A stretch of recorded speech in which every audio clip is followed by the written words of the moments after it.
All right, let's take you outside to Coronado, one of our beautiful hotels, as we look from the Hotel Del towards Coronado Beach and off in the distance, which we can't see. We have Point Loma, but it is cloudy this morning.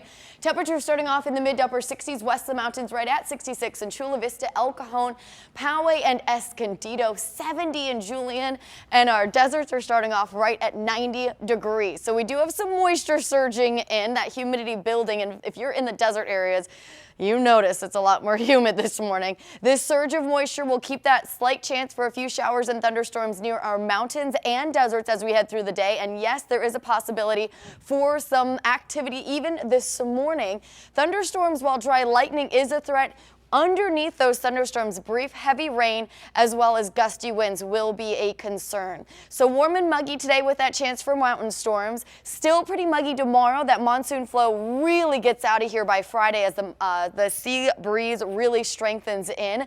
It will also be cooler. Temperatures trending near to actually a little bit below normal into the weekend. Highs along our coast will be in the mid 70s. Overnight temperatures in the mid 60s. The inland neighborhoods temperatures will be in the mid 80s for the most part. I am forecasting a couple of 90s today for Ramona and in Alpine. Overnight temperatures mostly in the low to mid 60s. The mountains also getting much cooler, 70s and 80s as we head into the weekend, and between about 105 and 109 in the deserts through the extended. Kalina?